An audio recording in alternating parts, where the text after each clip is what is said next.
ગિરધરભાઈ તમારા પતિ? હા, પણ એમના સ્વર્ગવાસને તો 10 વર્ષ થઈ ગયા, ખરું ને? પણ તમે? તમારો એક દીકરો પણ હતો ને? હા, છે ને, પણ દીકરો બહુ બહાર ગયા છે. સારું. હીરાબા, આ વાત હમણાં તમે કોઈને કહેતા નહીં. કઈ વાત? કહું છું.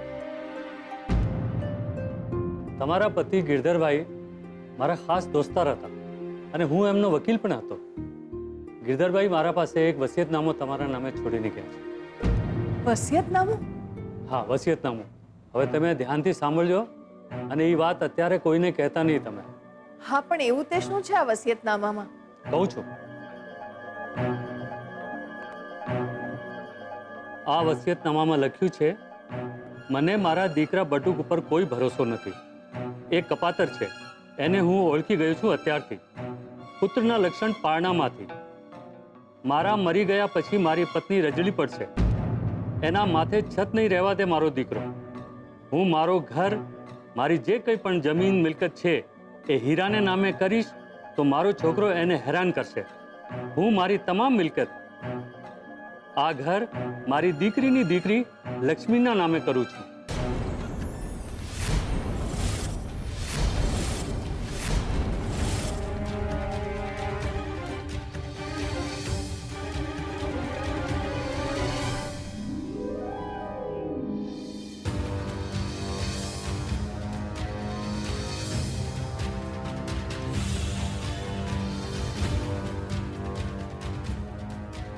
જીવતરનું કંઈ નક્કી નથી. હું જીવું છું ત્યાં સુધી કોઈને અન્યાય નહીં થવા દે. પણ જો મને કંઈ થઈ જાય તો મારા મર્યાના 10 વર્ષ પછી આ વસિયતનામું ખોલવું અને આ વસિયત હીરાબા કે લક્ષ્મી સુધી પહોંચાડવી. લક્ષ્મી અત્યારે નાની છે પણ એનામાં સત છે. એ મારી પત્નીને દુઃખી નહીં થવા દે. આ શું બોલી રહ્યા છો તમે? જે તમારા પતિ લખીને ગયા છે. આ જમીન, આ મિલકત બધું લક્ષ્મીના નામે છે.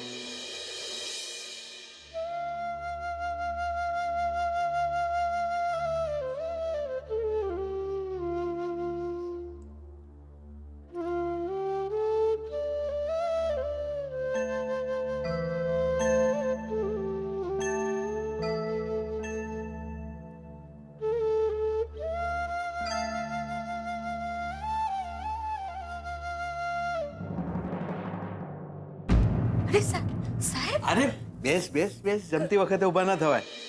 કઈ કામ હતું? લક્ષ્મી, અમે બહારથી આવ્યા ત્યારે ઘર આખું ચોખ્ખું ચણાવજો. બહુ સારું લાગે. આંગણું પણ સાફ કર્યું છે તે. આટલું બધું કામ કેમ કરે છે? ઘરમાં પ્રસંગ છે ને, મહેમાનો પણ આવશે તો ઘર ચોખ્ખું હોય તો સારું લાગે. લક્ષ્મી, હું નથી જાણતો કે તારા મા બાપ કોણ હશે. નામ સુદ્ધા નથી જાણતો, પણ જે પણ હશે ખૂબ સારા માણસ હશે. એટલે તો અંધારામાં દીવાની જેમ તારા સંસ્કાર દેખાઈ આવે છે. ચલ આજે તું બેસીને જમ, હું તને પીરસું છું. નાના સાહેબ, હું જમી લઈશ. કહ્યું ને બેસ. ચલ બેસ, બેસી જા. શું છે લક્ષ્મી કે થોડા ઘણા સંસ્કાર મારા પણ સારા છે. હા, લે ખા. સાહેબ, એક વાત કહું? હા? ફરિયાદ તો ક્યારે ભગવાન માટે પણ નથી કરી મેં મનમાં, પણ કંઈક સારું બને અથવા તો કોઈ સારા માણસ મળે ને તો મને એમ વિચાર આવે કે કોઈ માણસ ખરાબ કેમ બનતું હશે. એટલે એક તમે છો જે મારા જેવી નોકરની થાળીમાં પણ રોટલી મૂકો છો, અને એક મારા મામા મામી જેમણે મને ઘણી વાર ભૂખી રાખી છે. ચાલ્યા કરે.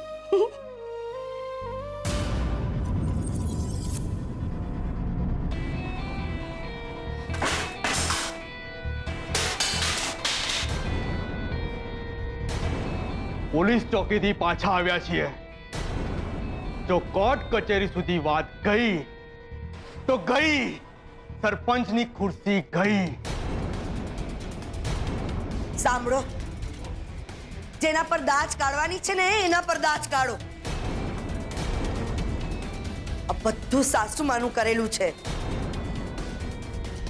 આ હીરા બાજુ દાદી ના હોત ને તો એ તારા દાદી છે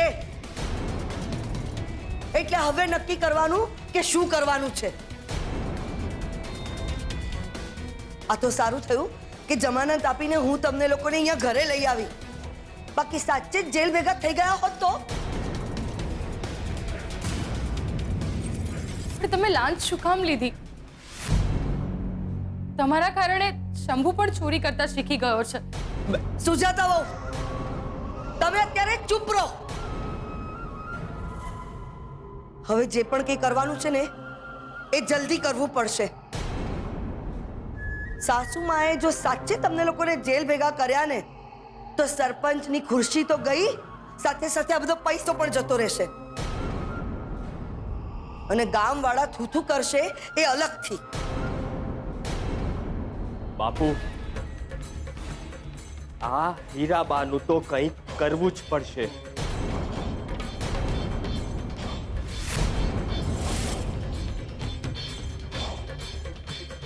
માવતર કમાવતર ના થાય, પણ છોરું કછોરું થાય તો ચાલે.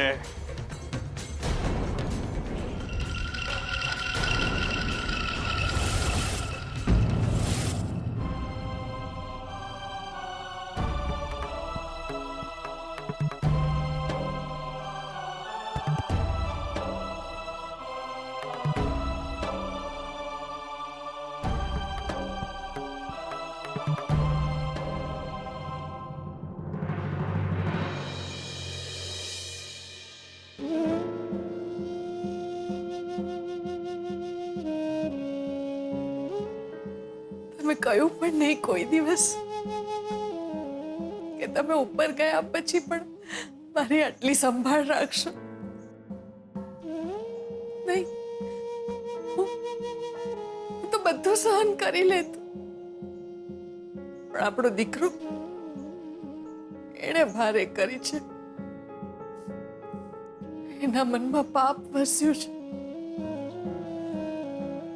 એણે લક્ષ્મીને પણ બહુ રંજાડી છે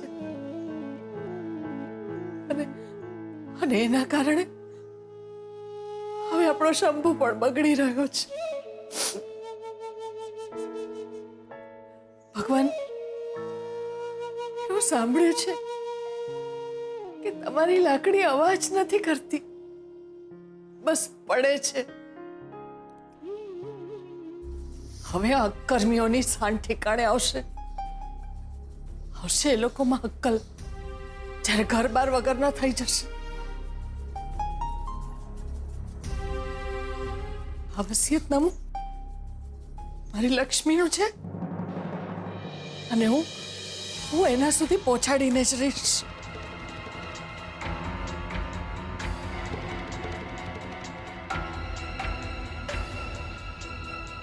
ખ્યાલ રાખો.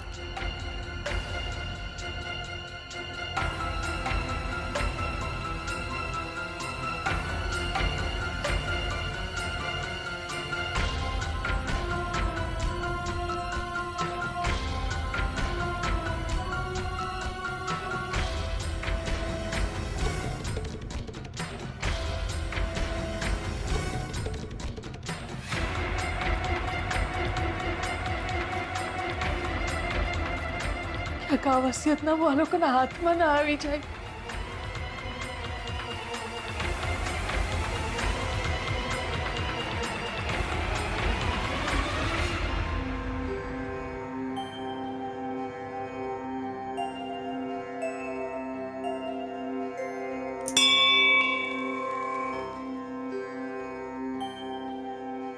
હે દેવી માં, મારા શ્રુતિબેનની સગાઈ થવાની છે.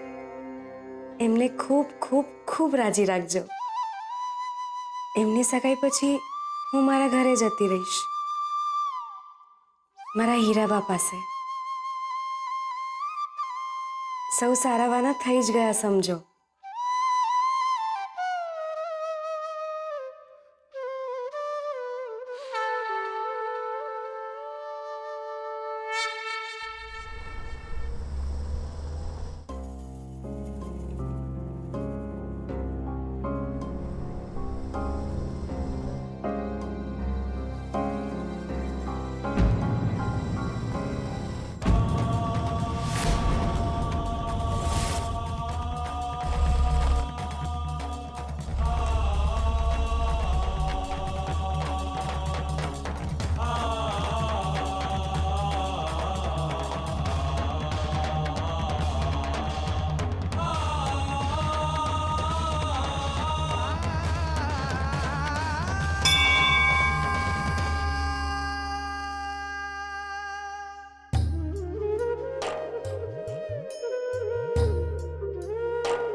શું કહું ભગવાન હું તમને સ્વાર્થી લાગતો હોઈશ થોડોક કે આમ તો હું તમારામાં બહુ માનતો નથી અને આજે બે હાથ જોડીને ઊભો છું. શું કરું ભગવાન? તમે ટચલી આંગળીએ ગોવર્ધન ઉપાડી લો અને અમે હૈયામાં વધારાની એક વ્યક્તિને નથી રાખી શકતા. લક્ષ્મી સાથેના લગ્નની વાત હું ભૂલી નથી શકતો અને શ્રુતિને કહી પણ નથી શકતો. હિંમત નથી થઈ રહી એટલી ભગવાન. બસ એટલી હિંમત આપજો કે બે હાથ જોડીને મનની વાત જેમ તમારી સાથે કરી શકું છું એમ શ્રુતિને પણ કહી શકું. લક્ષ્મી, એને સાચવજો, સુખી કરજો એને.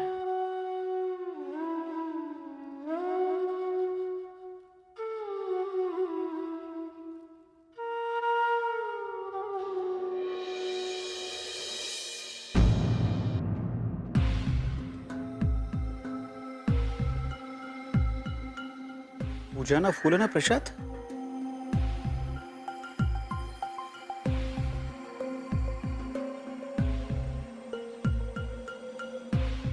કદાચ કોઈ ભૂલી ગયું હશે.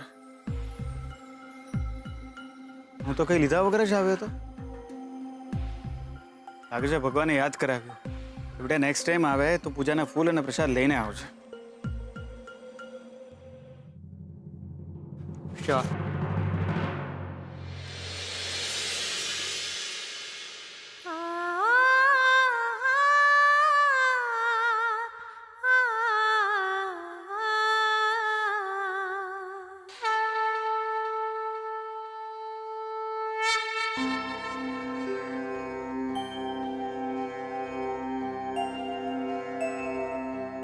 શોધન, બહુ ખુશ થવાની જરૂર નથી. ઓકે, મંદિરે જ ગયો હતો અને પણ તે કહ્યું એટલે. પણ આ તો પૂજાના ફૂલને પ્રસાદ છે. અરે હા, હું એકચ્યુઅલી મંદિરેથી દર્શન કરીને બહાર નીકળ્યો તો જોઉં છું કે કારના બોનેટ ઉપર કોઈ આ પ્રસાદ અને ફૂલ મૂકીને ચાલ્યો ગયો હતો. છે કે કદાચ ભૂલી પણ ગયું હોય. ફૂલ અને પ્રસાદ હતા તો લેતો આવે. લો.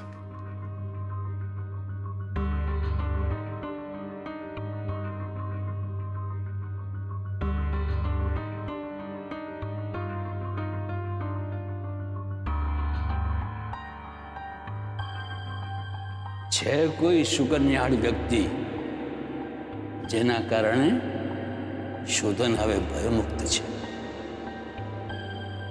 માત્ર સાથે જ નહીં, આસપાસ જ નહીં, એ વ્યક્તિ શોધન સાથે અતૂટ બંધનથી જોડાઈ ગઈ છે.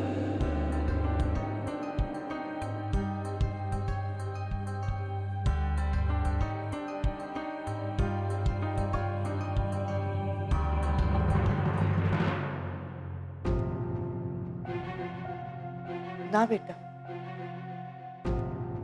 આ રીતે કોઈ પૂજાના ફૂલ ને પ્રસાદ ભૂલી ના જાય. એ જે કોઈ પણ છે એણે એની શ્રદ્ધા ને શુભેચ્છા તારા સુધી પહોંચાડી છે. સાહેબ, સાહેબ સમજો મારી વાત. અરે ઘરમાં જડતી લીધી અને જે રૂપિયા મળ્યા ને એ અમે ખેતર વેચ્યું એના છે સાહેબ. ના ના, અમે કોઈ લાંચ નથી લીધી સાહેબ. આ વાત કોર્ટ કચેરી સુધી જશે ને સાહેબ તો વાત વધી જશે સાહેબ. મારી બાએ કહ્યું એટલે શું? મારી બા ભગવાન થોડી છે? અરે ઉંમર થઈ ગઈ છે એની, એ તો કંઈ પણ બોલ્યા કરે. અરે સાહેબ સાચું કહું ને તો મારી બાની ડાગલી ચસકી ગઈ છે. ઘરમાં રહે છે ને તો તોફાન કરે છે અને બહાર નીકળે ને તો લોકો સામે પથરા લઈને દોડે છે. અરે મારી તો સગી માં છે સાહેબ. મારાથી થોડું એવું કહેવાય કે મારી માં ગાંડી છે. હજી તો પોલીસ ફરિયાદ થઈ છે સાહેબ. જુઓ ને કંઈ તમારાથી થાય તો કંઈક કરો. અરે પછી સમજી લઈશું સાહેબ. સમજો કંઈ સાહેબ. હા હા હા.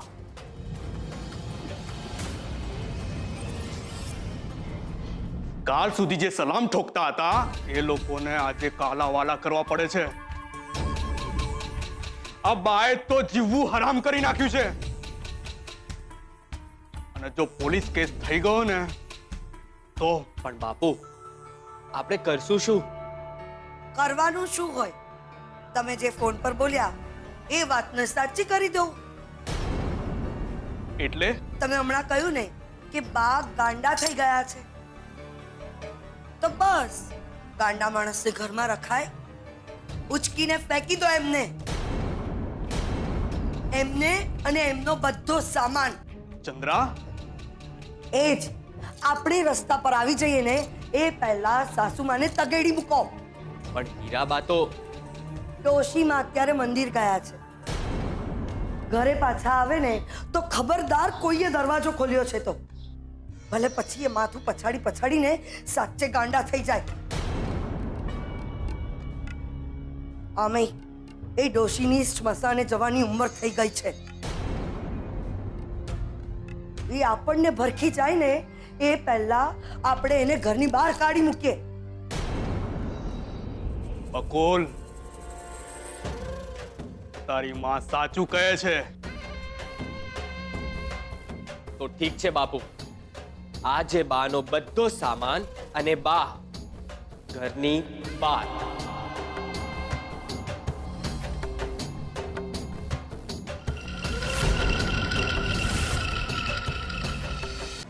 સાસુમાં પરણીને આ ઘરમાં આવીને ત્યારથી વિચારતી હતી કે તમારા પનોતા પગલા આ ઘરમાંથી ક્યારે જશે, ક્યારે સીધાવશો તમે. પણ આજે તમારો ખેલ થઈ ગયો ખતમ. એક પણ સામાન બચવો ના જોઈએ. એક કામ કર, સૌથી પહેલા ભગવાનને પોટલામાં નાખ, પછી બધો સામાન ફેંક.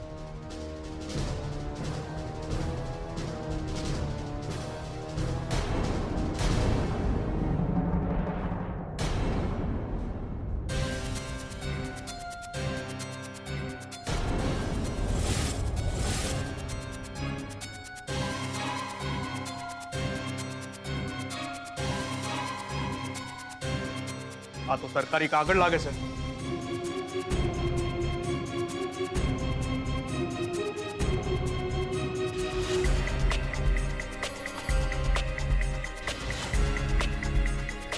શું છે બાપુ? આ તો બાપુજીનું વસિયતનામું છે.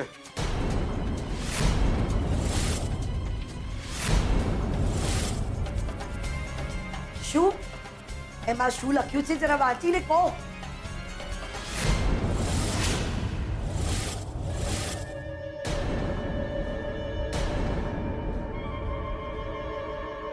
જરા મોઢામાંથી પાટો ને શું લખ્યું છે? બા નહીં, આપણે રસ્તા પર આવી ગયા છીએ. શું?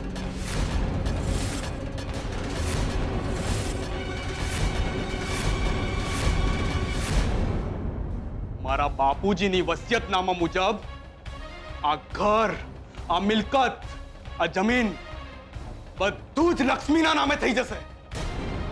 હે?